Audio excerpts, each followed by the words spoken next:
നമസ്കാരം. PR വിവാദത്തിൽ മുഖ്യമന്ത്രി പിണറായി വിജയനെതിരെ രൂക്ഷ വിമർശനവുമായി പ്രതിപക്ഷ നേതാവ് VD സതീശൻ രംഗത്തെത്തിയിരിക്കുകയാണ്. മുഖ്യമന്ത്രിയുടെ നാവിലൂടെ പുറത്തു വന്നത് ദേശീയ തലത്തിൽ സംഘപരിവാർ പ്രചരിപ്പിക്കുന്ന പൊളിറ്റിക്കൽ നറേറ്റീവ് ആണെന്ന് പ്രതിപക്ഷ നേതാവ് പറഞ്ഞു. മുഖ്യമന്ത്രി പറയാത്ത കാര്യമാണ് എഴുതി കൊടുത്തതെങ്കിൽ PR ഏജൻസിക്കെതിരെ കേസെടുക്കാൻ തയ്യാറാണ് എന്നും അദ്ദേഹം ചോദിച്ചു. അഭിമുഖത്തിന് ഒപ്പമുണ്ടായിരുന്ന രണ്ടുപേര് ആരൊക്കെ, അവരുമായി മുഖ്യമന്ത്രിക്ക് എന്തു ബന്ധം എന്നതൊക്കെ വ്യക്തമാക്കണം. CPM-ലെ രാഷ്ട്രീയ ജീർണത ഇടതുമുന്നണിയുടെ രാഷ്ട്രീയ ശിഥിലീകരണത്തിലേക്ക് വഴി തെളിക്കുന്നുവെന്നും VD സതീശൻ പറഞ്ഞു. PR ഏജൻസി ആവശ്യപ്പെട്ടതനുസരിച്ചാണ് ഹിന്ദു ദിനപത്രം മുഖ്യമന്ത്രിയുടെ അഭിമുഖത്തിന് തയ്യാറായത്. അഭിമുഖം നടക്കുമ്പോൾ PR ഏജൻസിയുടെ പ്രതിനിധികൾ ഉൾപ്പെടെ അവിടെ ഉണ്ടായിരുന്നെന്ന് ഹിന്ദു വിശദീകരിച്ചിട്ടുണ്ട്. ഏജൻസിയുടെ ഏറ്റവും പ്രധാനപ്പെട്ട ആളായ വിനീത് ഹണ്ടയുടെ സാന്നിധ്യം അവിടെ ഉണ്ടായിരുന്നു. മുഖ്യമന്ത്രിയുടെ അനുവാദത്തോടെയാണ് PR പ്രതിനിധികൾ പത്രത്തിന് കുറിപ്പ് നൽകിയത്. ഈ ഏജൻസി ആരുമായി ബന്ധപ്പെട്ടാണ് പ്രവർത്തിക്കുന്നതെന്ന് കൂടി അന്വേഷിക്കണം. ഡൽഹിയിൽ മാധ്യമങ്ങളുമായി ബന്ധപ്പെട്ടാൽ ഏതു പാർട്ടിക്ക് വേണ്ടിയും ഏതു വിഭാഗത്തിലുള്ള നേതാക്കൾക്ക് വേണ്ടിയും പ്രവർത്തിക്കുന്ന PR ഏജൻസിയാണ് കേസെന്നും ബോധ്യമാകും. ഇതേ ഏജൻസി തന്നെയാണ് ഹിന്ദുവിനും ഗലീസ് ടൈംസിനും മുഖ്യമന്ത്രിയുടെ അഭിമുഖം സംഘടിപ്പിച്ചു നൽകിയത്. മന്ത്രിമാർ ചോദിച്ചതുപോലെ മുഖ്യമന്ത്രി ഒരു അഭിമുഖം നൽകണമെങ്കിൽ എന്തിനാണ് PR ഏജൻസി? വഴിയിലൂടെ പോയ ആരെങ്കിലും ഹിന്ദുവിന് ഒരു അഭിമുഖം നൽകാൻ ആവശ്യപ്പെട്ടാൽ മുഖ്യമന്ത്രി നൽകുമോ?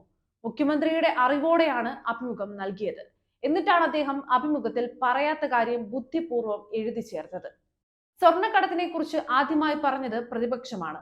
ഒന്നാം പിണറായി സർക്കാരിന്റെ കാലത്ത് താനാണ് അടിയന്തര പ്രമേയത്തിന് നോട്ടീസ് നൽകി സ്വർണ്ണക്കടത്തിനെ കുറിച്ച് പറഞ്ഞതെന്നും അന്ന് മുഖ്യമന്ത്രി ഇതൊന്നും പറഞ്ഞില്ല എന്നും സ്വർണ്ണക്കടത്തിന് രാഷ്ട്രീയ നേതൃത്വം നൽകുന്നത് സർക്കാരാണെന്നാണ് അന്ന് തങ്ങൾ പറഞ്ഞതെന്നും VD സതീശൻ കൂട്ടിച്ചേർത്തു. BJP ചെയ്യുന്നത് പോലെ ഭിന്നിപ്പുണ്ടാക്കുന്നതിനു വേണ്ടിയാണ് മുഖ്യമന്ത്രി ഇപ്പോൾ സ്വർണ്ണക്കടത്തിനെ ഉപയോഗിച്ചത്. എന്നാൽ ഇപ്പോൾ വീണുപോയി. വിവാദമുണ്ടായപ്പോൾ വീണിടത്ത് കിടന്ന് ഉരുളുകയാണ്. ഹിന്ദു പത്രത്തിന്റെ വിശദീകരണ കുറിപ്പ് വായിച്ചാൽ എന്തിനു വേണ്ടിയാണ് ഇത് ചെയ്തതെന്ന് കൃത്യമായി മനസ്സിലാകും. മറ്റു ചില രാഷ്ട്രീയ ബന്ധങ്ങളുള്ള PR ഏജൻസിയാണ് മുഖ്യമന്ത്രിയെ കൊണ്ട് ഈ വാചകം പറയിച്ചത്. ദേശീയ തലത്തിൽ സംഘപരിവാർ പ്രചരിപ്പിക്കുന്ന പൊളിറ്റിക്കൽ നറേറ്റീവ് ആണ് മുഖ്യമന്ത്രിയുടെ നാവിലൂടെ പുറത്തു വന്നത്. മുഖ്യമന്ത്രി പറയാതെയാണ് നാട്ടിൽ ഭിന്നിപ്പുണ്ടാക്കുന്ന കാര്യം എഴുതി കൊടുത്തതെങ്കിൽ PR ഏജൻസിക്കെതിരെ കേസെടുക്കാൻ മുഖ്യമന്ത്രി തയ്യാറാണോ എന്നും, കേരളത്തിന്റെ മുഖ്യമന്ത്രി പറയാത്ത കാര്യം എഴുതി കൊടുത്തെങ്കിൽ അത് ക്രിമിനൽ കുറ്റമാണ് ചെയ്തിരിക്കുന്നത്, കേസെടുക്കാൻ മുഖ്യമന്ത്രിക്ക് ധൈര്യമുണ്ടോ എന്നും VD സതീശൻ വെല്ലുവിളിച്ചു. അഭിമുഖത്തിന് ഒപ്പമുണ്ടായിരുന്ന രണ്ടുപേരുമായി മുഖ്യമന്ത്രിക്ക് എന്തു ബന്ധമാണുള്ളത്? ആരൊക്കെയാണ് ഒപ്പമുണ്ടായിരുന്നതെന്ന് മുഖ്യമന്ത്രി തന്നെ വെളിപ്പെടുത്തട്ടെ. കമ്പനി ആർക്കു വേണ്ടിയാണ് ഇത്രയും കാലം PR ചെയ്തിരുന്നത്? കമ്പനിയുടെ പൊളിറ്റിക്കൽ ക്യാമ്പയിൻ ആർക്കു വേണ്ടിയായിരുന്നു എന്ന് അന്വേഷിച്ചാൽ കുറെ കാര്യങ്ങൾ കൂടി മനസ്സിലാകും. സാധാരണയായി ഡൽഹിയിൽ പോയി അഭിമുഖം കൊടുക്കുന്ന ആളല്ല മുഖ്യമന്ത്രി. ഹിന്ദു പോലുള്ള പത്രത്തിന് അഭിമുഖം നൽകിയത് ഡൽഹിയിലെ ഏമാന്മാരെ സന്തോഷിപ്പിക്കാൻ വേണ്ടിയാണ്. അവരുടെ നറേറ്റീവാണ് അഭിമുഖത്തിലൂടെ മുഖ്യമന്ത്രി കൊണ്ടുവരാൻ ശ്രമിച്ചത്. അവരെ ഭയന്നാണ് മുഖ്യമന്ത്രി ഭരിക്കുന്നത്. ഭയമാണ് പിണറായിയെ ഭരിപ്പിക്കുന്നത്.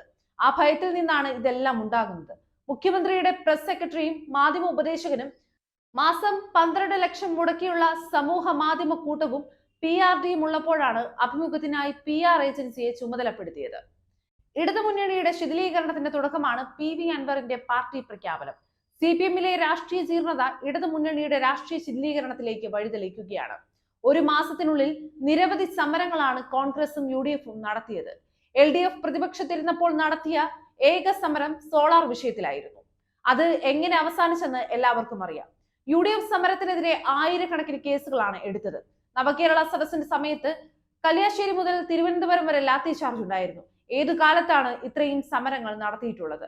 സമരം പോരാ എന്ന് പറയുന്ന ആരും സമരത്തിന് വരാത്തവരാണെന്നും VD സതീശൻ പറഞ്ഞു.